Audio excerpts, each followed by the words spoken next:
Hey, what's up? Alex from SeemsGoodMagic.com here, doing an Innistrad block draft. Okay, we open Thalia, who I've played before and screwed up horribly with before. Yeah, it sucks. She's still alright. 2 mana, 2 power, first strike is good. Burden of Guilt is also very good. Death's Caress is good. Elgod Inquisitor are good. Nibelus is good. A lot of good white picks in here. Only one red pick. If I start, I feel like white's going to be what the next few people are going to want to grab up, just because of this Thalia, and these cards are really good. I mean, I could get on that bandwagon now, but I could probably take the Death's Caress, and I guess not really hope to wheel much from this pack, though. That's sort of the problem, I guess. Otherwise, Nearheath Stalker, I think I am going to go with the Death's Caress. I can't hope to wheel much from that, but I don't think I want to be in white with that many good white picks in there. Alright, now I think I can either choose to go red-black, possibly pick this Nearheath Stalker, or black-blue, which I like to do a lot, and get this Relentless Scab, which is a very, very strong card. Black-red. I think black-red's good. I like black-blue a lot, though. This card's very strong. Relentless Scab is very strong. Okay, I think I'm going to go with the Relentless Scab on here. I think I prefer black-blue to black-red. Or at least, right now I want to play black-blue, but fortunately we got past some good cards in other colors.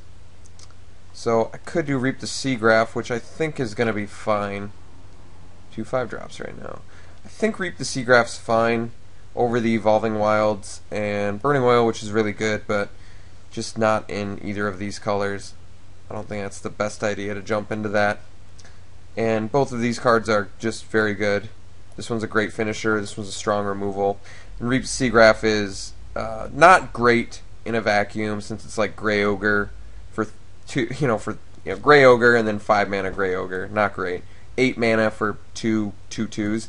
But the fact that you can, mill it away and then play it later gives it some value for sure. Alright, well, we got a good pass here. We're going to take the Stormbound Geist, which is just a really strong card. Undying Theme, yeah, is good. I mean, it doesn't even matter that I'm doing a theme. Stormbound Geist and Relentless Scab are both very strong. Next up, in terms of importance for us, would probably be the Chant, as just like another removal spell. But so far, no, this is a strategy I like. I like the way this looks. Powerful. We've got some powerful spells. We've got stuff that can hold down the fort. Grim Backwoods. Sack a creature, draw a card. It's pretty good with Undying. We're not in green, but is it worthy of a splash? I guess I'm not sure. Here I could take the Chant. I think I'm going to take the Soul Caesar. I think he's strong enough. Especially if you can get some more removal to make sure that he gets in there. I like Soul Caesar. He's hard to set up sometimes, but he's fine. He makes them, get rid of them. This is a pretty good answer for it, but whatever. I think Soul Caesar is good enough to pick there. Alright, so now we can pick a Screeching Scab or another Reap the Seagraph. I think I'm going to take the Screeching Scab here. We can hope to get some more, Stitch Drakes and Makeshift Maulers and stuff. And I think this is going to be better for that. Not too much else we can take here. I guess, no, Undying Evil would be fine on like a Soul Caesar maybe. And Reap the Seagraph would be fine as well. But I think Screeching Scab is good. We need to lower our curve a little bit, I guess. Saving Grasp doesn't really do much. Guess it gets rid of like +1/+1 counter for Undying, but that's not really that great. Could do Tracker's Instincts if I thought maybe I could get Spider Spawning. Hey, you never know. I might just set myself up for that, so I think that's actually fine. So we'll take a Tracker's Instincts here. If we get a Spider Spawning, I'm prepared to try and move into that. I don't think I'm afraid. Here, I suppose, If I'm moving into that, maybe Grave Tiller Worm as like another finisher. Although Summerwell Dryad's good. I think I'll take the Grave Tiller Worm, who can be really good. Alright, well maybe I should have taken the Summerwell guy. Second Grave Tiller Worm. Not super likely I'll play that. Suppose I can take the Secrets of the Dead if I get enough flashback spells, but not super likely I'm playing that either. I don't think I'd play any of these really for sideboard either. So I'll take the Nearheat Stalker, which is just a really good card in general. And that was a really late one too. I think we take the second Screeching Scab here over the Counter Lash. Yeah, pretty clear Screeching Scab pick. He's fine. He's good. He's good especially with cards like Reap and Tracker's Instincts. Don't think any of these are really good for us. Guess we'll take Artful Dodge for sideboard. Alright, well, I think we can take Crushing Vines, which is good against us, and if we happen to get green. Alright, well, that's actually pretty sweet that we got Grim Backwoods. We might even play it if we can make this green work. This is also a sweet pick to get. Wow, we're in those colors too. Both of those are highly playable. We might actually just be trying to do these 3 colors now, because Crushing Vines is actually a fine removal spell too. It looks like green is fairly open. Let's hide this Nearheat Stalker. I don't think that's happening. That was a pretty good pack for us. I'd say we walked out of it with some pretty good stuff. Wow, Scabrunator. That's pretty awesome. And a Murder of Crows. Grasp. Think Twice. Deadweight. Just a ton of awesome stuff in here. I think we're going to have to go with the Murder of Crows. Just an amazing finisher. Such a devastating card. Scabrunator is sweet, and I suppose we do have self-mill for it.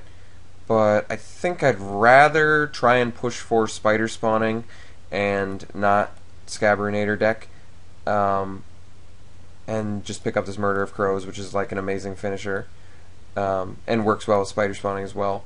I'm taking it over a Deadweight. I mean, just the Murder of Crows is just way too strong, so we're going to take that. Let's hide this Artful Dodge.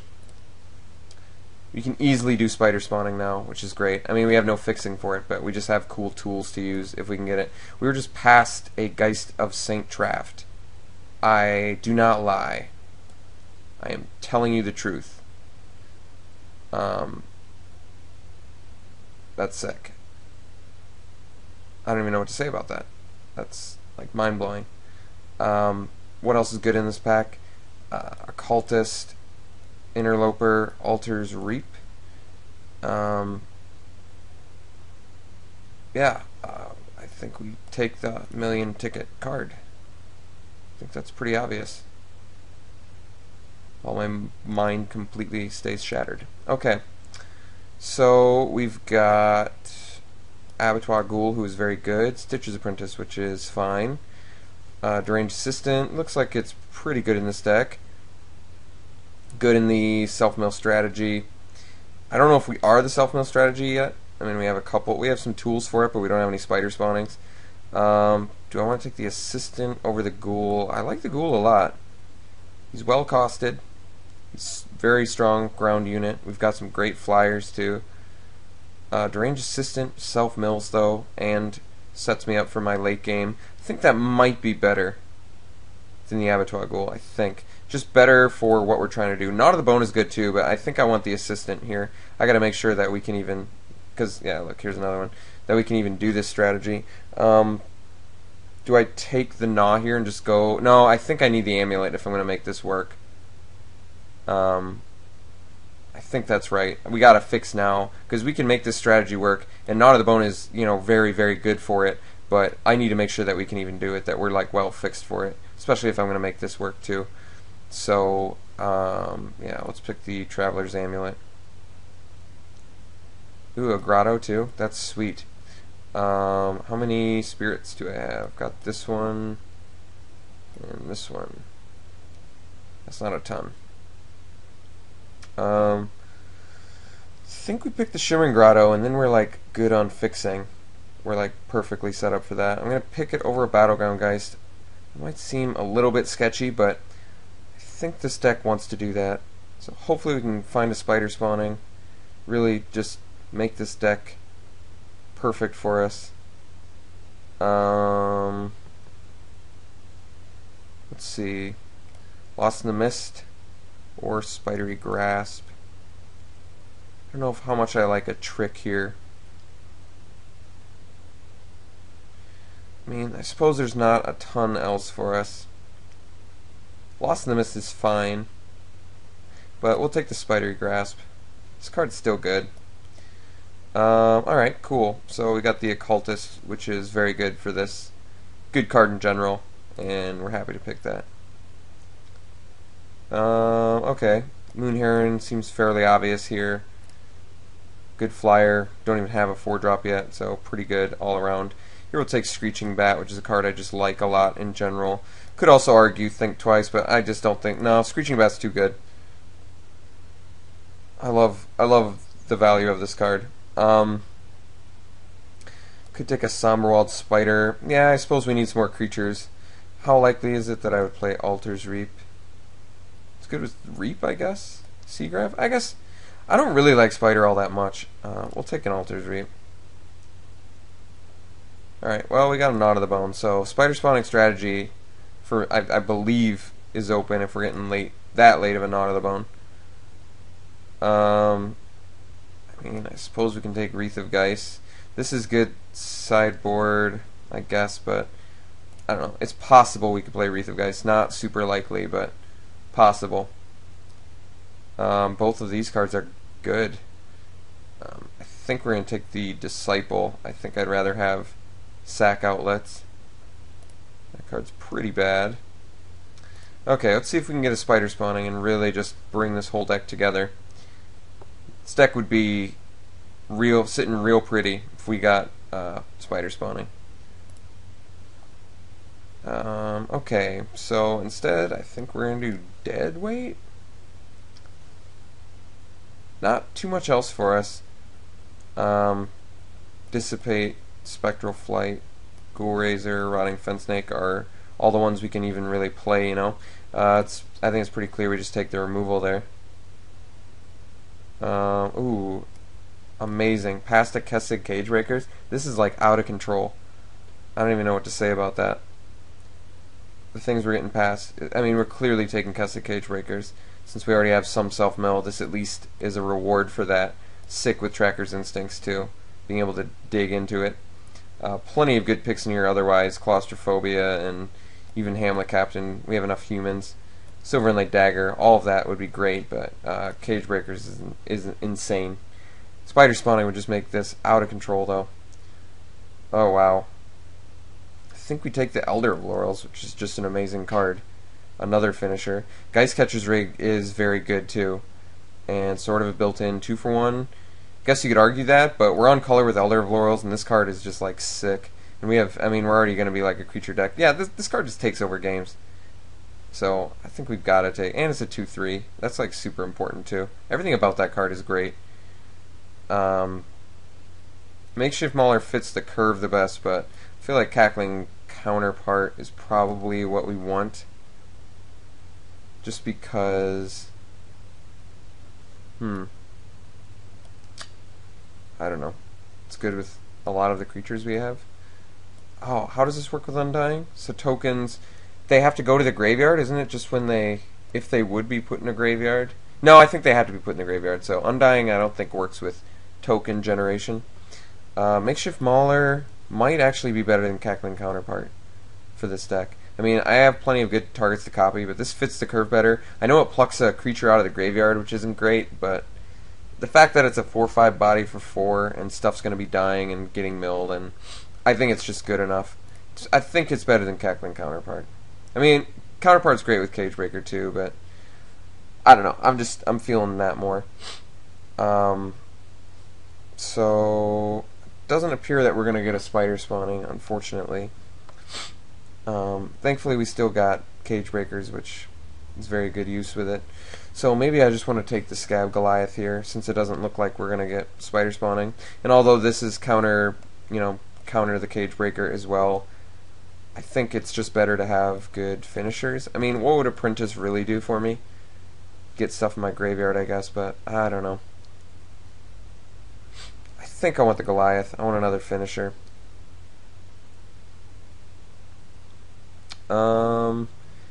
Here, I think I'm fine with taking the sensory deprivation, which is a decent removal spell when you have good flyers, which we do. We have a good deck without the spider spawning. We're taking mulch. We're 3-color, and we want to get some value out of it, I think. Pretty sure we're still 3-color. Ooh, oh my god, we got it. Amazing. Alright, I'm amazed. This was our final opportunity and we ended up with it. So that's really, really awesome. Really happy about that. Fen Snake creature in the 4-drop position, why not? Handle Captain's a good card, so I'm taking that pretty clearly. Good, we got a lot of creatures now too. So we're fixed well, we've got the grotto, we've got the amulet. Yeah, I think we're gonna be good. We got mulch. Yeah, I think this is a cool deck. This is almost like a classic spider spawning deck, but it's got a lot of good tools at its disposal. Pitchfork, how likely is it that I play that, or should I just go for the Spectral Flight? You know, I bet Spectral Flight's probably better for a sideboard. I could see some good opportunities to bring that in. My opponent didn't have a lot of instant speed removal. Outcast is fine. He's a good 5-drop. We'll take Virtue away from random token decks. Suppose we'll take this. So we got a spider spawning deck. Perfect. I mean, I think we'd been working towards it. Yeah, we'd been working towards it since the Dark Ascension pack. So really happy that we got one. You know, not incredibly likely that you can even get it since it's an uncommon, and we have one less Innistrad pack. But oh, and we got Geist of Sanctraft. I can't believe that. And we got past the Cage Breaker. My mind is just blown. All right, I'm gonna build a deck real quick. I'll be right back. Okay, so here's where I'm at right now. I decided I don't think I want to risk playing the Geist, even though I do have a Grotto and an Amulet. I think 3 colors is going to be difficult enough to try and keep up with. So I'm still trying to figure out my mana base, the best way I want to do it. If you look at the color distribution, I've got more blue than black and green. I don't think I need much black. This one is double black, but I can see this coming up pretty huge late game. I mean, you never can really play it early anyway. Deadweight is something sometimes you want to play early. So far I've got the 3 swamps. So the black has 3 swamps, a Shimmering Grotto, and a Traveler's Amulet. So there's 5 black sources, and then there's 4 forests. So Shimmering Grotto, that's 6 green sources essentially. And then I've got 7 blue sources, but 8, 9 with the Amulet and the Grotto. So I think in that respect I'm okay. I do want to try out the Grim Backwoods. I like this card. I feel like it'd be really good with spider spawning too, or even filling your graveyard for Cage Breaker. All of that is really good. We've got some decent sideboard options too. Well, you know, Spectral Flight. I don't even know. I think I'll bring this in against. I don't even know. Like something slow, I guess. Deadly Allure is sort of something that I just brought in because I felt like it's good with a lot of my little creatures that are kind of just not that good. I don't know. I feel like Deadly Allure is really good because of the flashback. I think that spell is actually good. We got some cool tools that I haven't gotten a chance to use yet, so this is sort of a new experience for me. My biggest problem with playing spider spawning decks is I tend to have a hard time making decisions because I'm always looking for like the best decision. And with a deck like this, why it's so powerful is you have a lot of different options that you can do. You know, in games, a lot of different things you can do with your mana. So I have a really hard time making quick decisions about what I think is the best. I think this deck is good though. I mean, it's got all the tools of spider spawning. It's got spider spawning and Gnaw of the Bone, great creatures. They're all powerful. A pretty good curve, I would say. I am running sensory deprivation as just a thing to get us to the late game. I think in this deck it's really good because if you can get to spider spawning most of the time, you can win. I guess we only have 14 creatures, excuse me, which isn't a lot, but sometimes you just got to accept it. You didn't get a ton of creatures. It's not like a horribly low amount. It's just like a fairly low amount, I would say. So yeah, that's pretty much everything, and I'll see you round one. Wish me luck.